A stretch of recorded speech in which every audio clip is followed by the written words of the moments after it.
Dimulai dari pengarahan buzzer-buzzer bayaran untuk menyerang STY usai gagal di AFF. Dilanjutkan dengan para pengamat yang entah kenapa secara rame-rame menyerang STY, hingga pembuatan berita online bayaran soal STY yang menggunakan agensi artis Korea. Hingga media Italia sekalipun seperti Tuttosport, isu pemecatan STY akhir-akhir ini memang kembali muncul. Bahkan saat Menpora Bapak Dito ditanya soal situasi pelatih timnas, Pak Dito menjawab jika hal itu akan dibahas. Dan minggu pagi hari ini, tiba-tiba sebuah postingan dari salah satu esko PSSI membuat gaduh jagat maya, khususnya di sepak bola. Pasalnya, Khoirul Anwar mengucapkan terima kasih yang ditunjukkan kepada STY, di mana kalimat yang ia tulis tersebut seolah-olah menjadi pesan perpisahan untuk Coach Shin dengan sepak bola Indonesia. Lantas, gimana sikap para penggemar timnas dan apakah ini konspirasi dari rencana untuk menjatuhkan Coach Shin dari kursi kepelatihan? Lantas kenapa? Kita akan ulas hal tersebut dalam video berikut ini.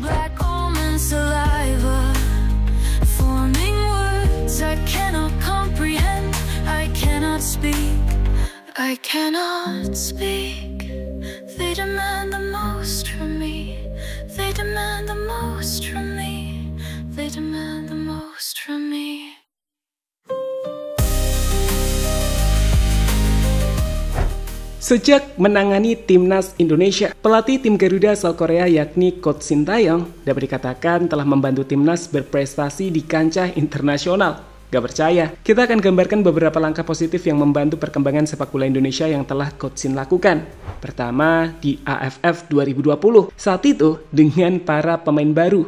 Para pemain muda yang disebut sebagai generasi baru, timnas mampu ke partai final. Nggak juara sih, tapi saat itu sangat bagus. Karena sebelumnya, di AFF 2018 kita itu hanya jadi badut dengan menempati posisi 4 di klasmen grup AFF 2018. Selain di AFF, prestasi lebih mentereng juga mampu dicapai oleh Coach Shin bersama timnas. Pelatih asal Korea itu mampu membawa tim Garuda lolos ke Piala Asia. Usai terakhir kali bermain di Piala Asia pada tahun 2007.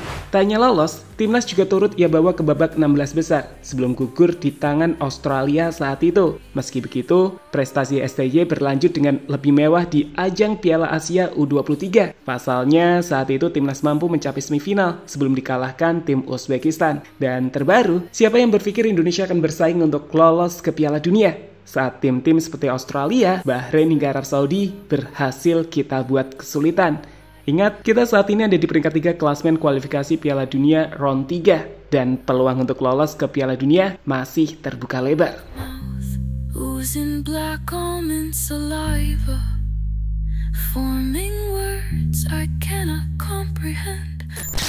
Sayang, kegagalan timnas Indonesia di ajang AFF 2024 baru-baru ini, di mana saat itu STY hanya memakai tim U22, membuatnya mendapatkan serangan yang begitu banyak. STY diserang oleh para buzzer dengan asumsi yang dikembangkan gagal di AFF. Tagar hashtag STYOut rame di media sosial yang digunakan untuk memecah opini di kalangan netizen. Beberapa pengamat sepak bola seperti Akmal dan Bung Toel juga turut mengkritisi kinerja STY. Tak hanya itu, media situs berita online juga ikut digunakan untuk membuat berita pesanan. Seperti berita soal STY menggunakan agensi artis untuk melindunginya yang ternyata dikonfirmasi berita pesanan. Hingga yang gak kalah gila, berita yang terindikasi juga pesanan dari media Italia, Tuttosport. Di mana saat itu, Tuttosport membuat artikel dengan judul Thohir mencari pelatih Eropa untuk Indonesia. Di mana sialnya, artikel itu tak memiliki landasan atau sumber kredibel untuk hal tersebut. Di mana mereka hanya menyebutkan kritik pada STY yang hanya fokus pada fisik dan lari saja. So, apa yang terjadi dari awal tadi? Mulai dari serangan buzzer, pengamat hingga situs-situs berita nasional hingga internasional, kami lihat sebagai sebuah konspirasi untuk benar-benar menjatuhkan STY, apalagi jika melihat bahwa baru-baru ini, usai rapat soal masa depan Coach Shin dilakukan, salah satu esko PSSI yakni Khoirul Anwar menuliskan caption, "Terima kasih STY atas kebersamaannya selama ini. Kamu tetap menjadi bagian dari sejarah transformasi sepak bola Indonesia." Kalimat dari Khoirul Anwar ini jelas mengindikasikan jika ada kemungkinan bahwa STY selesai. Tapi kita belum tahu pasti ya, apakah itu benar atau tidak, karena tentu saja belum dikonfirmasi secara resmi oleh PSSI.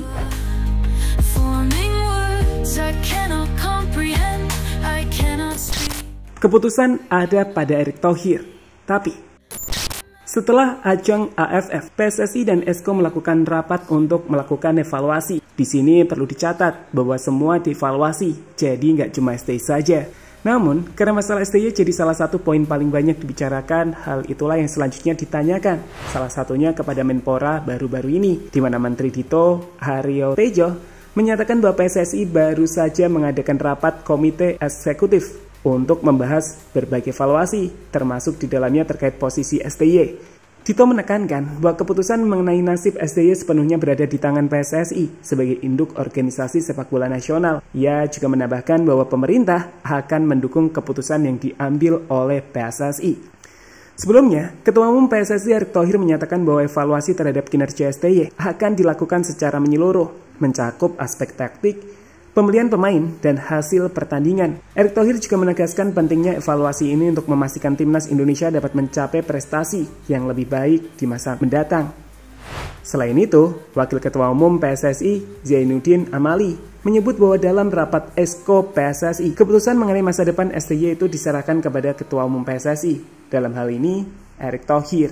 Namun, meski semua keputusan ada pada Erick Thohir, tentu aja akan ada masukan dari para Esko, bukan? Dan kode dari Khoirul Anwar tadilah yang kemudian jadi pertanyaan banyak para netizen. Benarkah Esko PSSI mengirimkan pesan kode bahwa STY akan berhenti jadi pelatih timnas? So, kita tunggu saja sampai ada konfirmasi dari Pak Erick Thohir atau statement resmi dari PSSI. Black mouth, oozing black almond saliva, forming words I cannot comprehend, I cannot speak.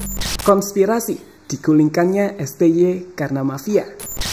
Melihat gimana STY diserang dan gimana STY ingin digulingkan dari kursi kepelatihan timnas Indonesia, pertanyaannya adalah kenapa? Seperti kita tahu, STY ini adalah sosok yang dikenal tegas dan nggak bisa dipengaruhi oleh orang lain. Dirinya juga dikenal sebagai sosok yang mendukung pemberantasan mafia sepak bola di Indonesia. Di tahun 2023 yang lalu, STY sempat mengatakan secara terbuka dukungannya terhadap upaya Ketua Umum PSSI Erick Thohir dalam membersihkan praktik kotor yang menghambat perkembangan sepak bola Indonesia tersebut.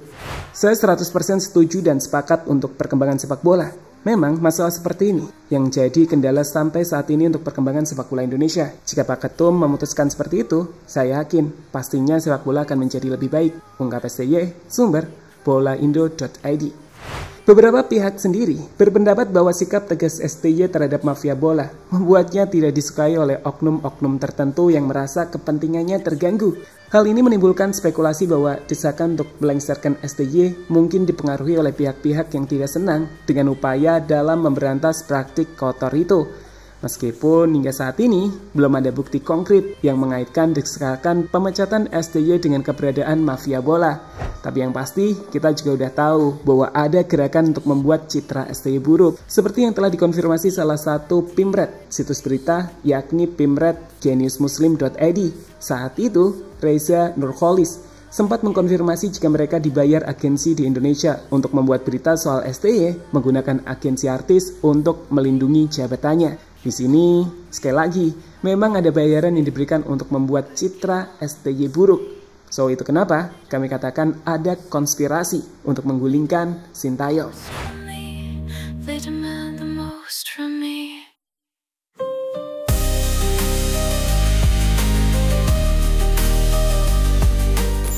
Blunder terbesar timnas jika memecat STY. Memecat Coach Sintayong saat ini, kami pikir benar-benar dapat merugikan timnas Indonesia, terutama menjelang 4 laga krusial dalam kualifikasi Piala Dunia 2026 melawan Australia, Bahrain, China, dan juga Jepang. Ada beberapa alasan yang mendasari hipotesis tersebut. Pertama, memecat pelatih di momen krusial saat ini akan memberikan gangguan stabilitas dan persiapan tim. STY telah membangun fondasi tim dengan strategi dan taktik tertentu. Artinya, pergantian pelatih secara mendadak dapat mengganggu stabilitas tim dan persiapan yang telah dilakukan, mengingat waktu yang terbatas sebelum pertandingan penting. Kedua, adaptasi dengan pelatih baru. Memecat STY dan mengganti dengan pelatih baru tak akan mudah, karena kedatangan pelatih baru memerlukan waktu lagi bagi pemain untuk beradaptasi, mulai dari adaptasi filosofi, metode latihan, dan strategi yang tentunya berbeda. Proses adaptasi ini tidak bisa instan dan dapat mempengaruhi performa tim dalam jangka pendek. Dan yang ketiga, chemistry pemain dan pelatih. Hubungan yang telah terjalin antara pemain dan STY merupakan aset penting. Pemecatan STY dapat memutus chemistry yang sudah terbentuk, sehingga mempengaruhi koordinasi dan kerjasama di lapangan. So, melihat hal-hal itu, mengganti STY di momen di mana akan sangat menentukan nasib Indonesia ke Piala Dunia adalah blunder besar. Sehingga menurut kami, evaluasi besar soal keputusan mempertahankan atau memecat STY harusnya dilakukan setelah round 3 usai.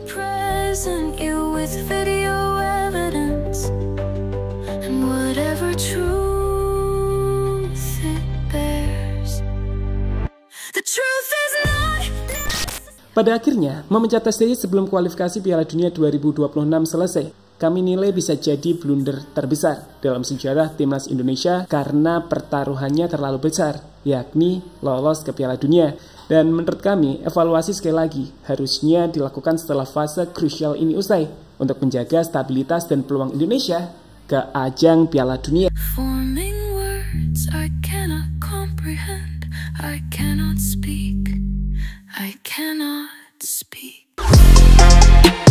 Halo, izin iklan sebentar ya guys. Jadikan ruangmu bernuansa Timnas. Temukan beragam poster dinding, sepak bola dan Timnas dengan desain menawan, kualitas premium dan harga yang tidak akan menguras kantong. Segera klik link Shopee di deskripsi video ini dan dukung Timnas dengan sepenuh hati. Mulai dari dinding rumahmu.